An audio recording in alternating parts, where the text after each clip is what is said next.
ஒரு 100 ரூபா கொடுத்து ஃப்ளெக்கு மாற்றாதனால வந்த பிரச்சனை வந்து பார்த்தீங்கன்னா இங்கே பாருங்கள், ஸ்பார்க் ப்ளக்கோட அந்த டாப் எப்படி உடஞ்சிருக்குன்றத நீங்கள் லைவாகவே பார்க்கலாம்.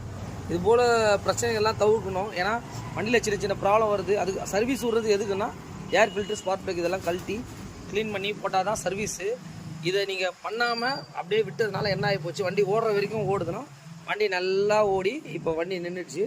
இப்போ இவருக்கு டபுள் சார்ஜஸ் கிட்ட உங்களுக்கு ப்ராப்ளம். இன்ஜினை இறக்கி வரும், வண்டியை இன்ஜின்லேருந்து பெட்லேருந்து இறக்கி இந்த இன்ஜின் ஒர்க்கு போயிட்டுருக்கு வரும். இவ்வளோ பெரிய ஒர்க் இது.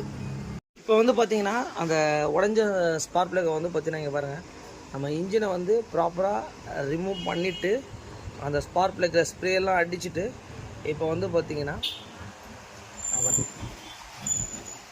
தெரியும் இங்கே பாருங்கள் எந்த அளவுக்கு டேமேஜ் ஆகிருக்குன்னு பாருங்கள். அதனால் உங்கள் வண்டிகளை ப்ராப்பராக ஸ்பார்க் ப்ளக்கெல்லாம் கழட்டி க்ளீன் பண்ணுங்கள். அப்போ தான் வந்து உங்களுக்கும் செலவும் மிச்சம், உங்களுக்கு வண்டியோட பர்ஃபார்மன்ஸும் நல்லாயிருக்கும். உங்களுக்கு பாருங்கள்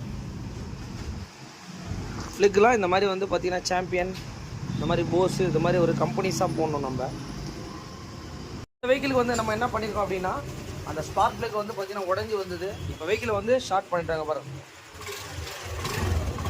நம்மக்கிட்ட சொன்ன ஒர்க்கை வந்து பார்த்திங்கன்னா பர்ஃபெக்டாக பண்ணி முடிச்சிட்டோம். இந்த மாதிரி சின்னதாக ஒரு ஸ்பார்க் ப்ளக்கால் ஒரு இன்ஜினை இறக்கி ஏற்றிருக்கோம். இது வந்து ஒரு பெரிய வேலை தான். கஸ்டமர் தான் வந்து பார்த்திங்கன்னா உங்களுக்கு ஒரு லாஸ் ஆஃப் பே. இந்த வெஹிக்கிள் ஓடுற வரைக்கும் ஓடட்டும் அப்படின்னா செலவு வந்து பார்த்திங்கன்னா இது உங்களுக்கு தான் வந்து டபுள் செலவாகிடும். அதனால் முடிஞ்ச அளவுக்கு nearby spark plug, air filter இந்த மாதிரிலாம் கொஞ்சம் பார்த்து பண்ணிக்கோங்க. ஓகே.